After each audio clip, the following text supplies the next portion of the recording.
There is evidence to believe that when the Romans were in England, they established first theatre for the production of plays.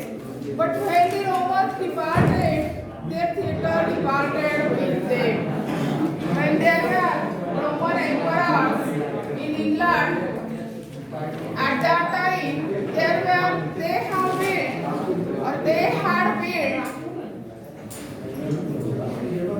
built the amphitheater for the performance of the drama.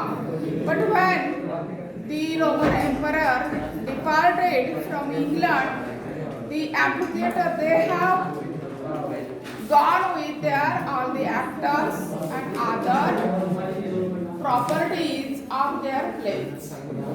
So then there were minstrels, and afterwards in England when Romans were departed, at that time after the Romans there were the minstrels. Minstrels means a folk theatre was there. People enjoyed their performances, and all these minstrels have their performances at the fairs, rituals and festivals. At the time of fairs, there are many, as there were the various fairs, in the same way there were the fairs in England also. So here all these minstrels perform their plays, or whatever it may be, skits like this. They play the various roles in that skits, in the plays, and have their performance at the time of fairs, particular festivals and rituals in England. And all the people from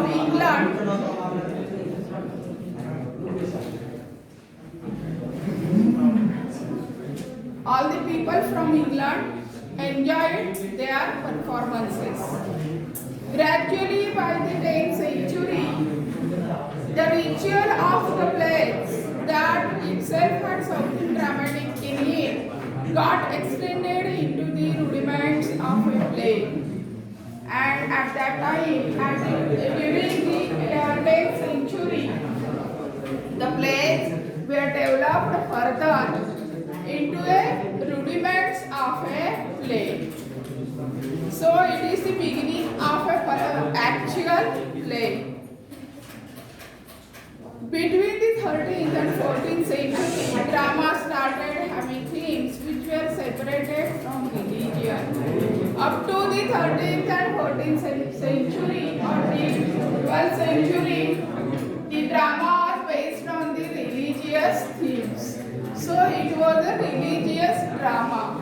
But after the 12th century, during 13th and 14th century, drama has developed and there were no religious themes in the dramas, in the plays. The words themselves were spoken in English. A longer dramatic script came into use and they were called as miracle plays.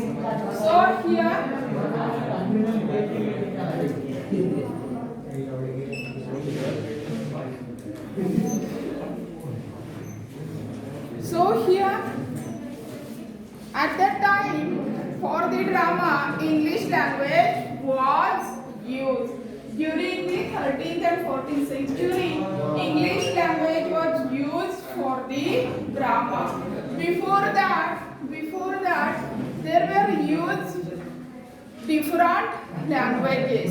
But during the 13th and 14th century, English language was used for the plays, for the performance. At the same time, during 13th and 14th century, there were used the scripts, the dialogues in a written manner. Scripts are called as dialogues in a written manner, and long scripts were there. And according to that scripts, the players, the actors play their roles or how here speak the dialogues on the stage. And at that time, all these plays are called as miracle plays. Later, these religious dramas were the morality plays in which characters were abstract vices and virtues. These were allegories. And after miracle plays, there were developed the morality plays. And in morality plays, here during the miracle plays, there were the characters like Yeshu Christ, like this, or all other characters related to Bible. But afterwards, when there was developed morality plays, the characters were the abstract vices and virtues. And here there are vices and virtues, you know that. And all here such type of vices and virtues are played by the actors. And in this way the drama was developed into morality plays. And here all these morality plays were the allegories. All these morality plays were the allegories. Allegory, Rupak Katha. So here next, Elizabethan Restoration Theatre. Afterwards, after the morality plays, there came into existence the Elizabethan and Restoration Theatre. These secular morality plays have direct links with Elizabethan plays, and these morality plays were secular, and they are here. The Elizabethan plays were based on these morality plays. The Renaissance imposed a learned tradition, classical in depth, with themes of education, general moral problems, and secular politics. And afterward, during the Renaissance period, during the Elizabethan and Restoration period, the play was developed into a plays, and these plays are much more written by much more learned persons, and have the themes of education, general moral problems, and secular politics. So there were themes of education, the moral problems, and next to it here the politics. So all these themes were inserted into plays, into drama during the Elizabethan and Restoration theatre. Restoration plays.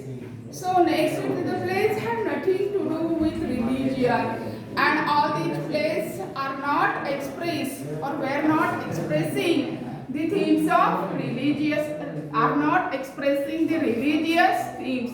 They have nothing to do with the religion. So here, next to it here, there were examples of both comedy and tragedy.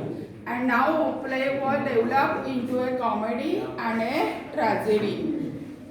Thomas Kyd, Christopher Marlowe, and William Shakespeare are the prime dramatists of this era. So Thomas Kyd, Christopher Marlowe, and William Shakespeare were the dramatists of this period, that is Elizabethan and Restoration theatre. So here it was Kyd who discovered how easily blank verse might be converted into a useful theatrical medium, which Shakespeare used brilliantly in all his plays. So here it was first Kyd who has used blank verse for the medium of play. As the medium of the play, the dialogues were written into a blank verse, and afterwards, after the Kyd, for the first time, Kyd used blank verse for the dialogues in the play. After that, William Shakespeare has skillfully used the blank verse for his plays. He has perfected the blank verse dialogues in his plays. So this art is perfected by William Shakespeare. Tragedy developed in the hands of Kyd and Marlowe. And here tragedy, for the first time, tragedy was developed by the Kyd and Marlowe. Christopher Marlowe and Thomas Kyd were the dramatists who developed tragedy. Here Shakespeare used brilliantly. Comedy had also proceeded beyond rustic humor. At first, comedy was performed on the stage as a rustic way, in a rustic way. A rustic humor was there when the comedy was performed on the stage before that, before the 13th and 14th century or Elizabethan and Restoration period. But during the Elizabethan and Restoration period, a type of wit, intelligence with comedy was performed with wit and intelligence. So it has beyond rustic, it was beyond rustic humor. But by the 90s of the 16th century, the theatre in England was fully established, but complicated conditions governed the activities of the dramatist. And here by the 1990s of the 16th century, it means 1590, during 1590, the tragedy and the comedy of the English theatre was developed. But at that time, the dramatists themselves has facing the various complicated situations in England. So here the public theatre of the 16th century, that is during 15th, differed in many important ways from the modern theatre. Now they are telling about, it is about the how the physical settlement or physical setting of the theatre during that medieval or the Elizabethan or Restoration theatre, and afterwards the modern theatre. So here Before the modern theater, the theater was like this. It was open to sky.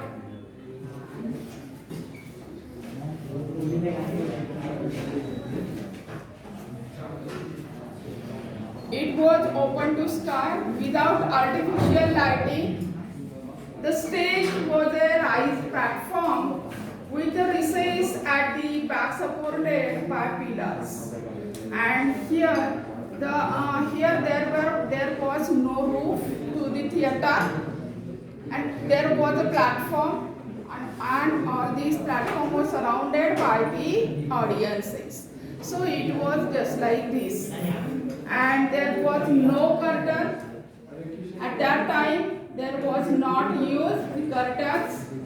The main platform could be surrounded on three sides by the audience.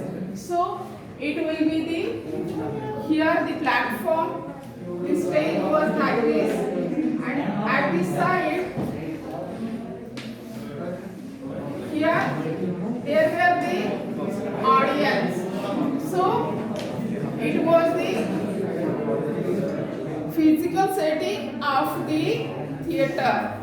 At that, before the modern theater, around the theater there were galleries, and here there were the galleries, and in these galleries the audience sit there.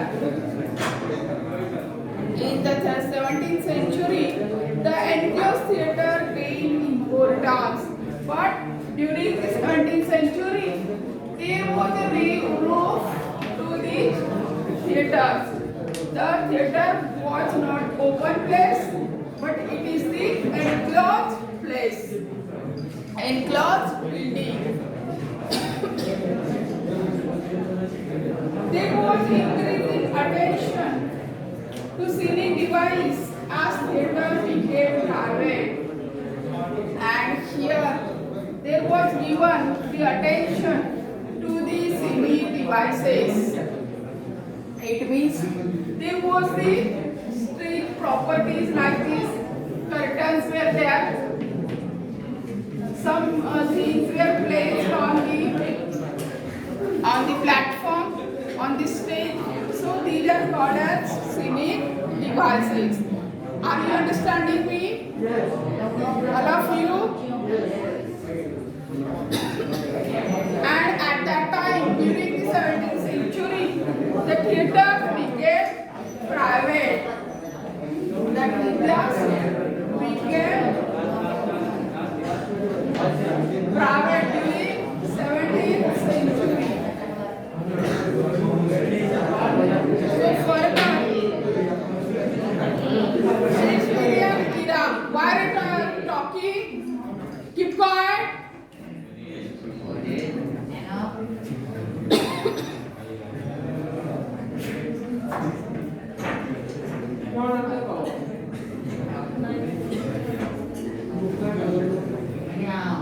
During Shakespearean period came into existence in the 16th century to the public theatre, and here during Elizabethan period, and we can say Shakespearean period, Shakespearean era, there were the public theatres. He wrote for the contemporary theatre, manipulating the Elizabethan stage with great resource and invention. And here, Shakespeare wrote for contemporary audience, contemporary theatre at that time, the audience at that time. Next week here, he has manipulated, used, invented many more things, and here he has used many more resources for his plays.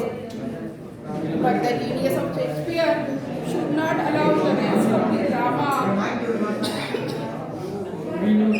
of his age to be obscure. Even now, Shakespeare was so much famous during that era, during that period of drama, but the other dramatists were also there. So they also have a particular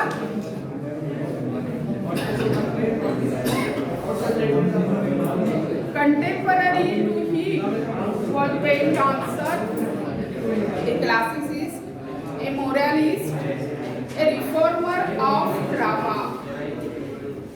And during when Shakespeare was writing writing the dramas, at that time Ben Jonson also was writing the various plays.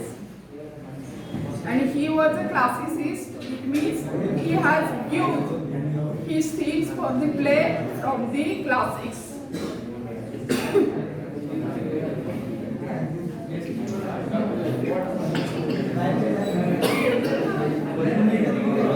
He has also written the various plays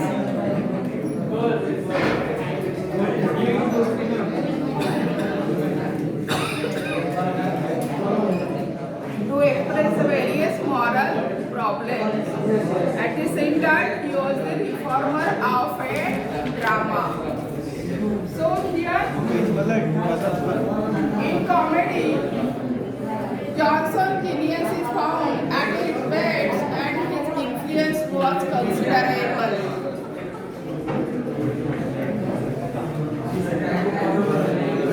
You can't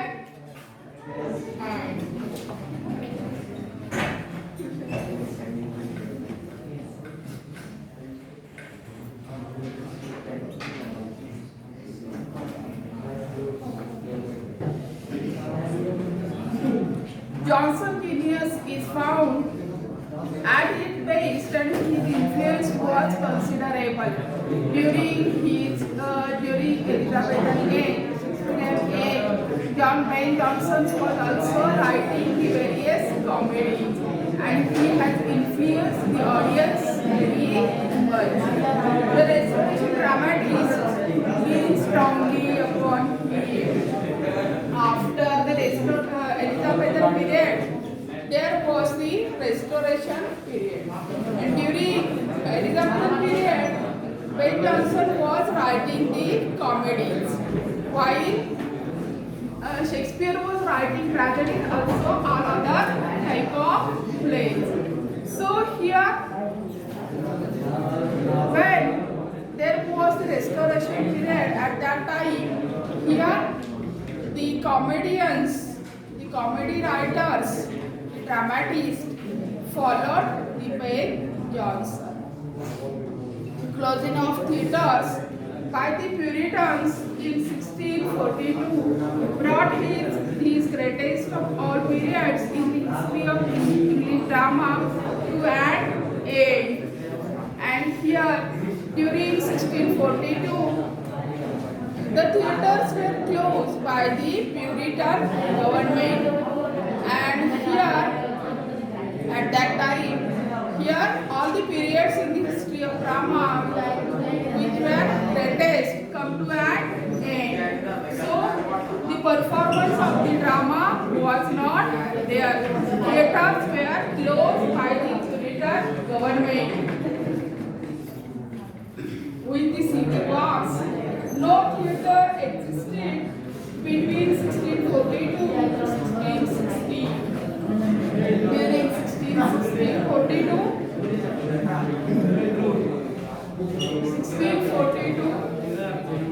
to 1660,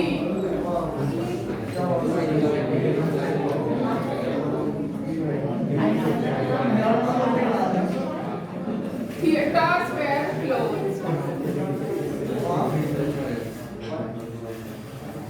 by the Puritan government.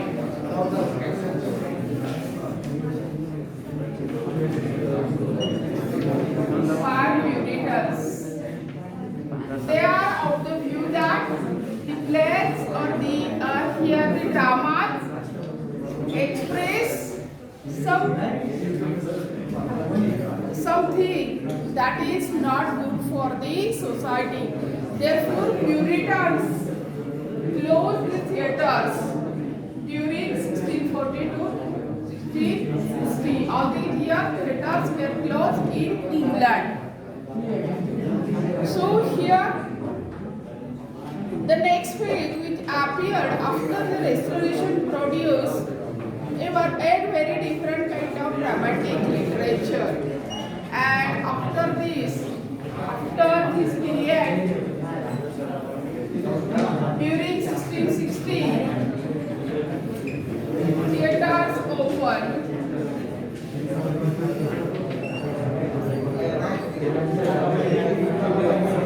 And the dramatists during this period, from this phase, were the dramatists were the Chapman, Thomas Middleton, Webster, and Necker were the forefront. When Charles II came back with the restoration of 1660, the theatres were reopened. During the restoration, during 1660, Charles II came on the stage, came back. Charles II.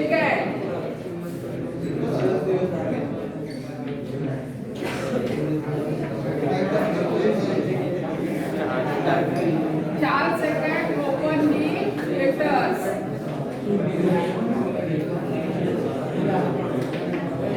During restoration period, it was called as restoration because Charles II came on the stage for the second time. So here there were the performance of comedies. What is the time?